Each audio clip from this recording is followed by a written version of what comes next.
अल्हम्दुलिल्लाहि रब्बिल आलमीन वस्सलातु वस्सलामु अला सय्यिदिल मुरसलीन अम्मा बअद फ़अऊज़ु बिल्लाहि मिनश शैतानिर रजीम बिस्मिल्लाहिर रहमानिर रहीम अस्सलातु वस्सलामु अलैका या रसूलल्लाह व अला आलिका व अस्हाबिका या हबीबल्लाह अस्सलातु वस्सलामु अलैका या नबियल्लाह व अला आलिका व अस्हाबिका या नूरल्लाह।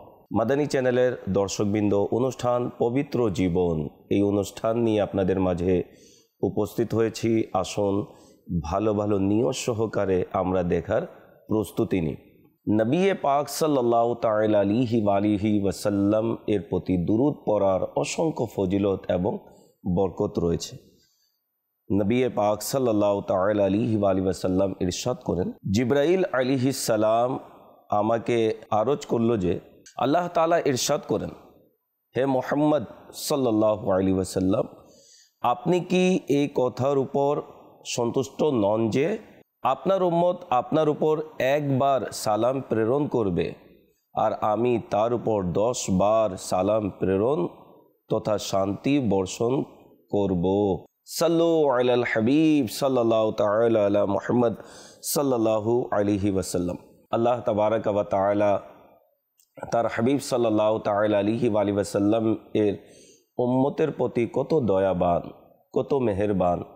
একবার যদি আমরা নবী পাক সাল্লাল্লাহু তাআলা আলাইহি ওয়াসাল্লামের প্রতি সালাম প্রেরণ করি, আল্লাহ তাবারাক ওয়া তাআলা স্বয়ং সৃষ্টিকর্তা হয়ে সৃষ্টির উপর, অর্থাৎ যে নবী পাক সাল্লাল্লাহু আলাইহি ওয়াসাল্লামের প্রতি দুরূদ শরীফ পড়বে তার উপর 10 বার রহমত আল্লাহ তাবারাক ওয়া তাআলা অবতীর্ণ করবেন, 10 বার সালাম প্রেরণ করবেন, অর্থাৎ শান্তি তার উপর বর্ষিত হবে।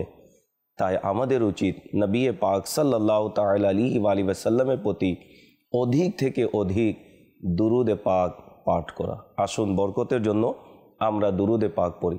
সাল্লু আলাল হাবিব সাল্লাল্লাহু তাআলা আলা মুহাম্মদ সাল্লাল্লাহু আলাইহি ওয়াসাল্লাম। পবিত্র জীবন এই অনুষ্ঠানে আমরা প্রথম পর্বে কিভাবে নিজের জীবনকে আমরা পুত পবিত্র করতে পারি সে বিষয় নিয়ে আলোচনা হয়েছিল।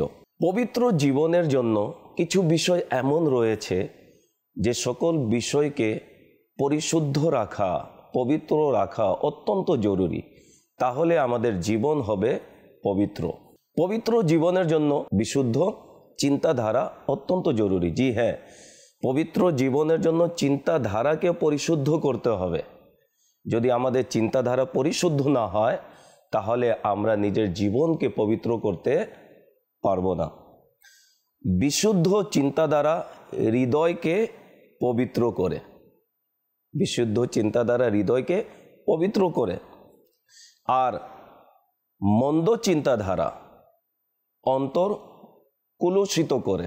যে কোনো চিন্তা আসলে সেটি শরীয়তের আওতায় আছে কিনা, চিন্তা আসতেই পারে, তো সেটি শরীয়তের আওতায় আছে কিনা সেটি দেখতে হবে। যদি শরীয়তের আওতায় রয়েছে তাহলে সেটি ভালো, আর যদি শরীয়ত বিরোধী হয়, ইসলাম বিরোধী হয়, আল্লাহ এবং তার রাসূলের হুকুম এর বিরোধী যদি হয় তাহলে সেটি মন্দ হবে। চিন্তাধারা দুই প্রকার। ওই চিন্তা যা মানুষ নিজে নিজে ধ্যানে আনে, যেমন মক্কা মদিনার ধ্যান, বা মাআযাল্লাহ গুনাহের জায়গাতে যাওয়ার বা গুনাহ করার চিন্তা ভাবনা। দ্বিতীয় নম্বর হচ্ছে যা নিজে নিজে আসে, সেটা ভালো হোক বা মন্দ, অর্থাৎ আপনা আপনি চলে আসা। একটা হচ্ছে মানুষ নিজেই নিয়ে আসা, আর একটা হচ্ছে আপনা আপনি চলে আসা। তো সেটি যদি ভালো হয় তাহলে ভালো, মন্দ হলে সেটি মন্দ।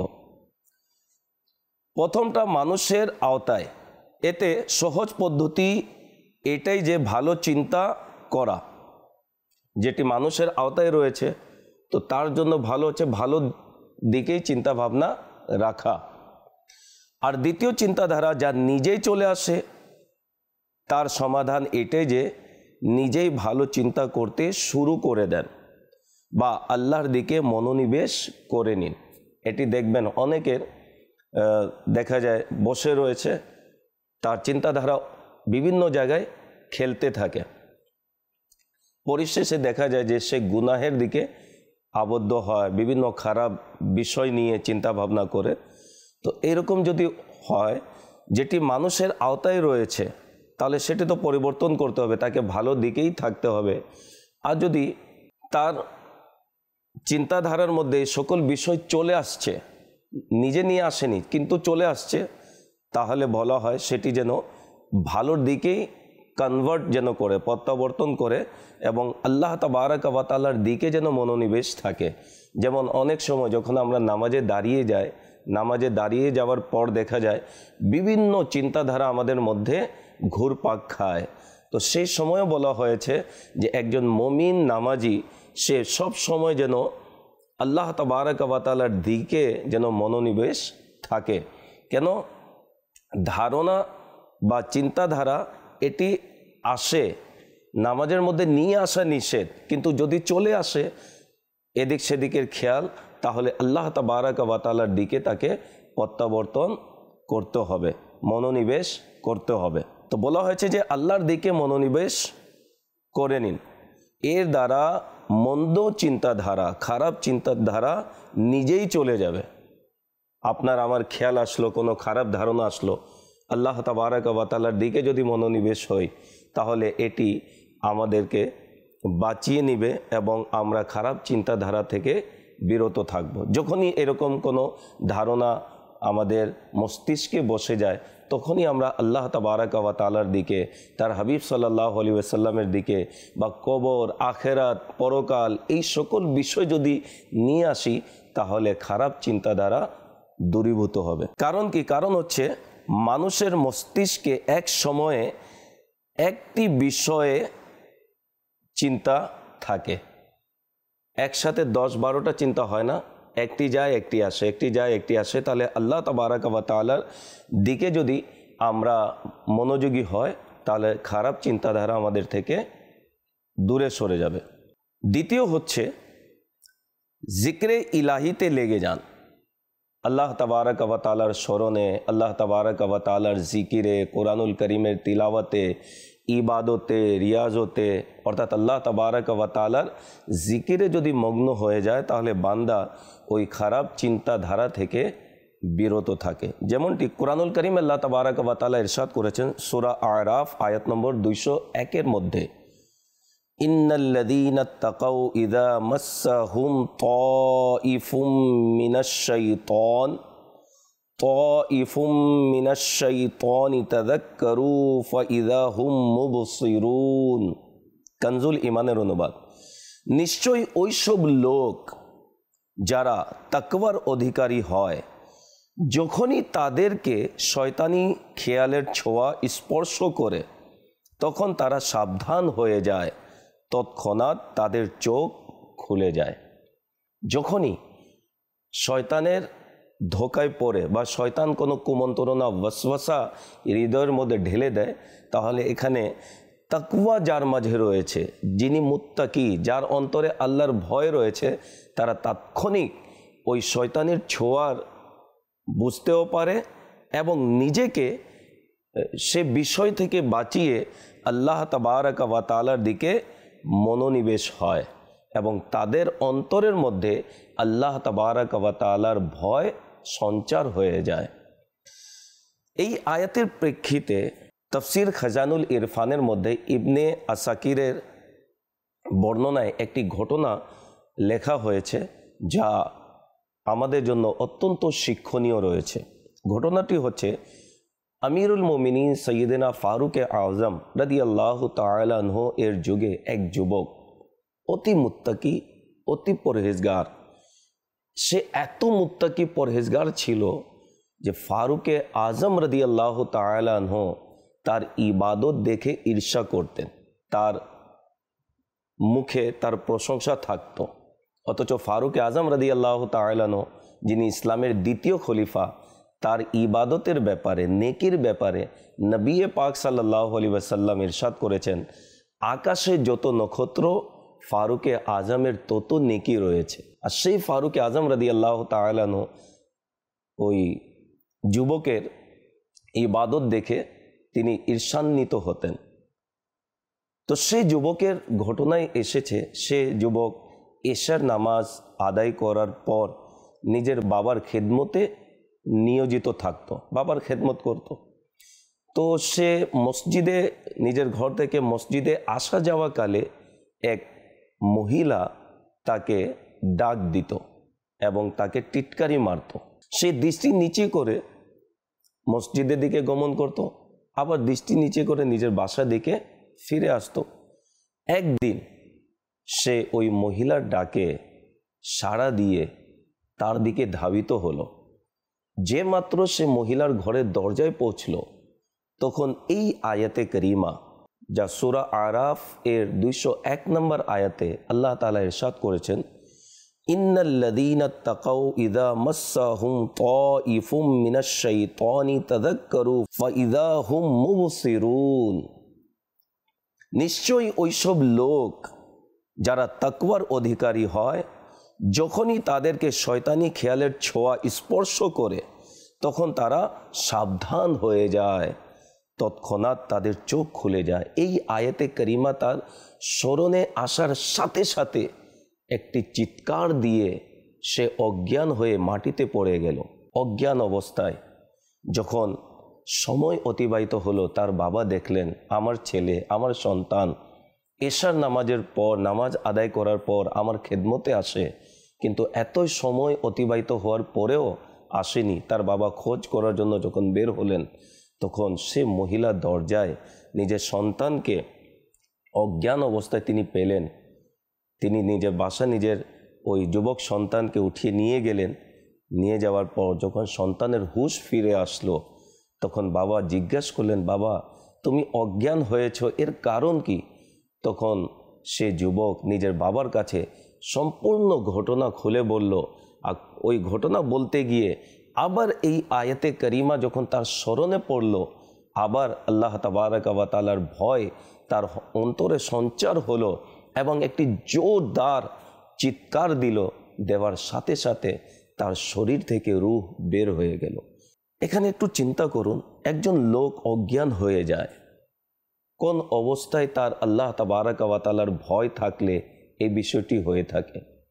আল্লাহ তাবারক ওয়া তাআলার ভয়ে ইন্তেকাল হয়ে যাওয়া, কেমন সে আল্লাহকে ভয় করেছে, অথচ গুনাহ করেনি, অগ্রসর হয়েছিল, এরপরেও আল্লাহ তাবারক ওয়া তাআলার ভয় এমন তার অন্তরে কাজ করেছে, শেষ পর্যন্ত তিনি ইন্তেকাল করলেন। যখন ইন্তেকাল করলেন, তার বাবা তার যুবক ছেলের জানাজার কাফন দাফনের ব্যবস্থা করলেন। এই খবরটি যখন সকালে সৈয়দনা ফারুক আজম রাদিয়াল্লাহু তাআলা আনহু এর কানে পৌঁছালো, তখন তিনি রাদিয়াল্লাহু তাআলা আনহু তার বাবার সমবেদনা জানানোর জন্য তিনি তার বাবার নিকটে গেলেন। গিয়ে বললেন, তোমার ছেলে ইন্তেকাল করলো, আমাকে খবর দিলে না, আমিও তার জানাজায় শরীক হতাম। সুবহানাল্লাহ। তখন তার বাবা বললেন, ইয়া আমিরুল মুমিনিন, আপনার আরামের প্রতি খেয়াল রাখার কারণে আপনাকে বলা হয়নি। তখন ফারুক আজম রাদিয়াল্লাহু তাআলা আনহু বললেন যে আপনি আপনার ছেলের কবরের পাশে আমাকে নিয়ে যান। যখন নিয়ে যাওয়া হলো, ফারুক আজম রাদিয়াল্লাহু তাআলা আনহু আমিরুল মুমিনিন, খলিফাতুল মুসলিমিন, যার প্রশংসা নবী পাক সাল্লাল্লাহু আলাইহি সাল্লাম করেছেন, যার প্রশংসায় কোরআনুল করিমের মধ্যে বিভিন্ন জায়গায় আয়াতে করিমা অবতীর্ণ হয়েছে, তিনি সে যুবকের পাশে যখন কবরের পাশে এসে দাঁড়িয়ে এই আয়াতে করিমা তিলাওয়াত করলেন। সূরা রহমানের 46 নম্বর আয়াতের মধ্যে ওয়ালিমান খাফা মাকাম রাব্বিহি জান্নাতান, কনজুল ইমানের অনুবাদ। এবং যে ব্যক্তি আপন প্রতিপালকের সম্মুখে দণ্ডায়মান হওয়াকে ভয় করে, তার জন্য 2টি জান্নাত রয়েছে। যখন ফারুক আজম রাদিয়াল্লাহু তাআলা আনহু এই আয়াতে করিমা তিলাওয়াত করলেন, তাৎক্ষণিক সে যুবক যাকে রাতে দাফন করা হয়েছে, কবরের ভিতর থেকেই সে ডাক দিয়ে বলল, ইয়া আমিরুল মুমিনিন, আল্লাহ তাবারক ওয়া তাআলা আমার প্রতিপালক, তিনি আমাকে 2টি জান্নাত দান করেছেন। সুবহানাল্লাহ।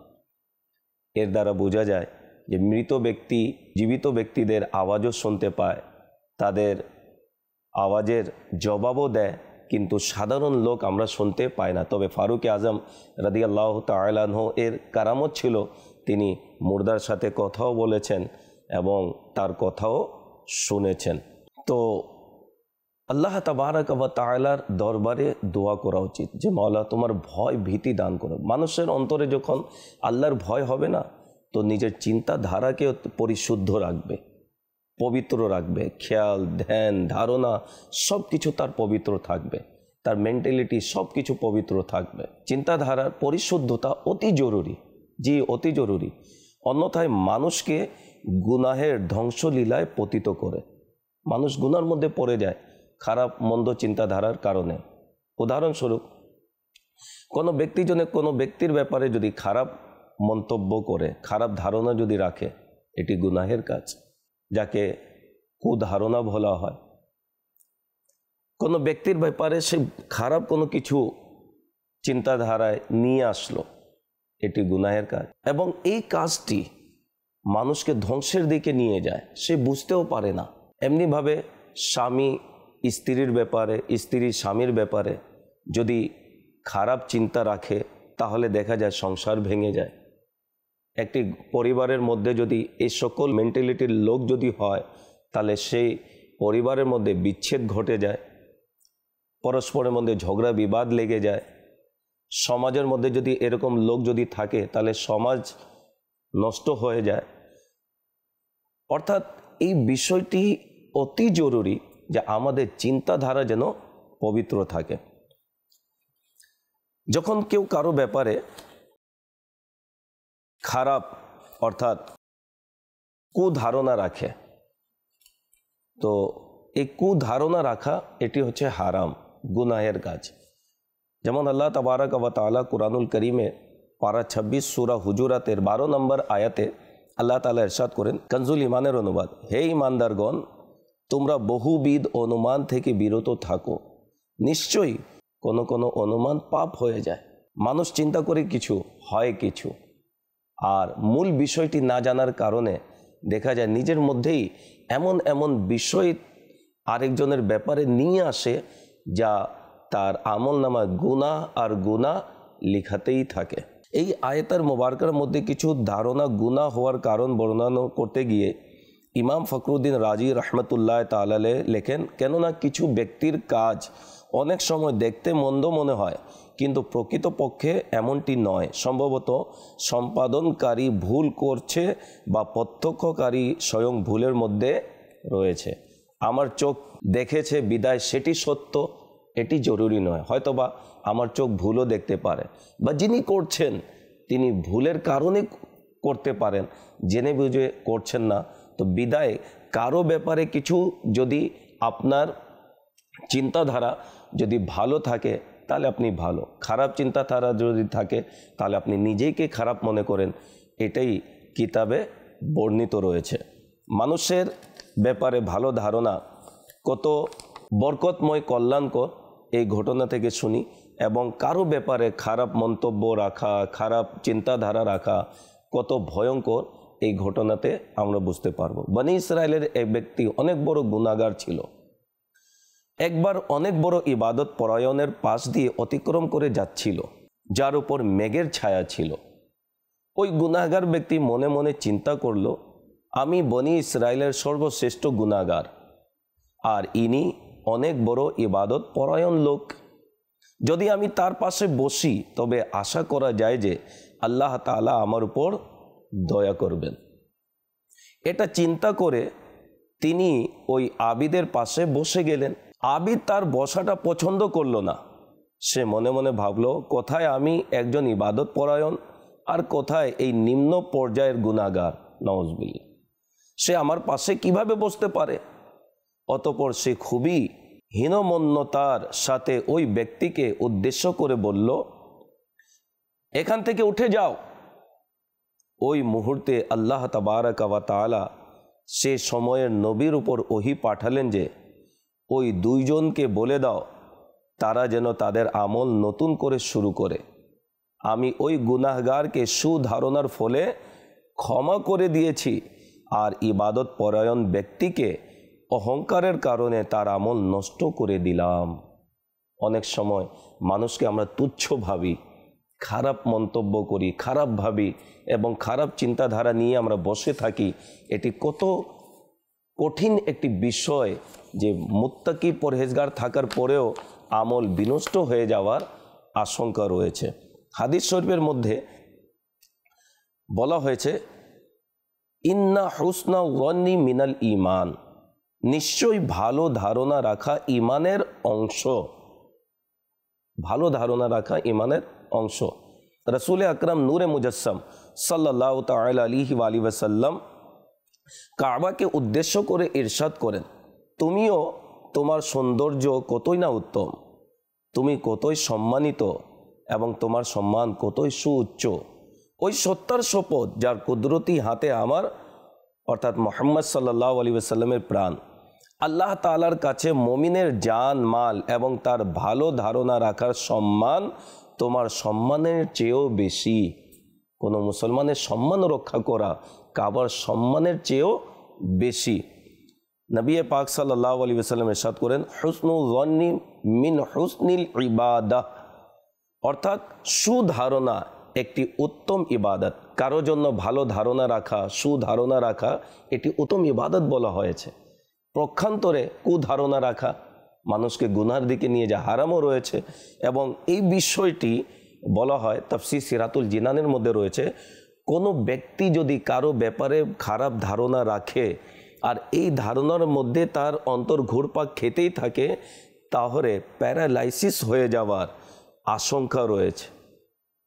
এটা একজন গবেষকের গবেষণার মতে যে প্যারালাইসিস হয়ে যাওয়ার মধ্যে একটি অন্যতম কারণ এটিও বলা হয়েছে, কারো ব্যাপারে কুধারণা রেখে এর মধ্যেই সে পড়ে থাকা, এই বিষয়টি তাকে এমন পর্যায়ে নিয়ে যায়, শেষ পর্যন্ত দেখা যায় তার রক্ত চলাচল বন্ধ হয়ে যায় এবং প্যারালাইসিস সে শিকার হয়ে যায়।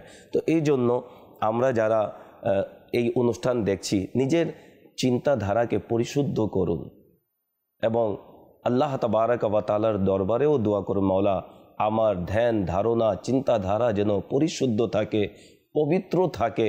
আমি যেন ওই সকল বিষয় নিয়ে চিন্তাধারা না করি যে বিষয় আল্লাহ এবং তার রসুলকে নারাজ করে। তো আশা রাখবো ইনশাআল্লাহুল করিম এই বিষয়টি যদি আমাদের মাঝে চলে আসে, অনেক বড় বড় গুনাহ থেকে আমরা নিজেকে বিরত রাখতে পারবো এবং আমাদের ঘরে বলুন, সমাজে বলুন, অফিসে বলুন, বাজারে বলুন, সব জায়গায় আলহামদুলিল্লাহ আমি নিজের জীবনকে এমনভাবে মানুষের মাঝে নিয়ে আসতে আমরা সক্ষম হব যে জীবন দেখে মানুষ বলবে হ্যাঁ এটি হচ্ছে পবিত্র জীবন। আল্লাহ তাবারাক ওয়া তাআলা আমাদের সকলকে খারাপ চিন্তাধারা থেকে বাঁচার এবং নিজের চিন্তাধারাকে পরিশুদ্ধ করার তৌফিক দান করুক। নিজের চিন্তাধারাকে পরিশুদ্ধ করার জন্য অনুরোধ করব, ভালো পরিবেশ অত্যন্ত জরুরি। জি হ্যাঁ, ভালো পরিবেশে যখন আপনি বসবেন আপনার চিন্তাধারা পরিশুদ্ধ হবে, ভালো হবে। অনেক সময় দেখা যায় যে মন্দ লোকের সংস্পর্শের কারণে, খারাপ বন্ধুর সংস্পর্শের কারণে চিন্তাধারাই খারাপ হয়ে যায়। কাকে মারবে, কাকে হত্যা করবে, ডাকাতি করবে, ছিনতাই করবে, বিভিন্ন ধরনের তার চিন্তাধারাই হয়ে যায় একেবারে খারাপ মন্দ এবং সে নিজেকে আর ভালো কাজে লাগাতেও পারে না। শেষ পর্যন্ত দেখা যায় অন্তর এমনভাবে কঠোর হয়ে যায় যে দিনের আলোচনা, দিনই কথা তার কাছে ভালো লাগে না, তার কাছে ইবাদত ভালো লাগে না, নামাজ ভালো লাগে না, কোরআনুল কারীমের তিলাওয়াত ভালো লাগে না। শেষ পর্যন্ত সে ধ্বংসেই পতিত হয় এবং এই অবস্থাতে যদি মারা যায় তাহলে কঠিন আযাবের সম্মুখীন হবে। তাই অনুরোধ করব, এই ভালো পরিবেশের অন্যতম একটি পরিবেশ হচ্ছে দাওয়াতে ইসলামীর মাদানী পরিবেশ, যা মাদানী চ্যানেলের মাধ্যমে আমরা অনেকেই এই পর্যন্ত উপলব্ধি করতে পেরেছি। অনুরোধ করব আপনি নিজেও পুরো পরিবার পরিজন নিয়ে দাওয়াতে ইসলামীর সাথে সম্পৃক্ত হয়ে যান। ইসলামী ভাইরা ইসলামী ভাইদের সাথে মাদানী কাফলায় সফর করুন। ইসলামী বোনেরা ইসলামী বোনদের সাপ্তাহিক ইজতিমাতে অংশগ্রহণ করুন। নিজের ছেলে মেয়েদেরকে দাওয়াতে ইসলামীর জামিয়াতুল মদিনা, মাদ্রাসাতুল মদিনাতে ভর্তি করিয়ে দিন। ইনশাআল্লাহুল করিম এই মাদানী পরিবেশের বরকতে আমাদের চিন্তাধারা পরিশুদ্ধ হবে। আল্লাহ তাআলা আমরা যা শুনেছি তার উপর আমল করার তৌফিক দান করুক। পরবর্তী অনুষ্ঠান দেখার আমন্ত্রণ জানিয়ে বিদায় নিচ্ছি। সাল্লু আলাল হাবিব সাল্লাল্লাহু তাআলা আলা মুহাম্মদ সাল্লাল্লাহু আলাইহি ওয়াসাল্লাম।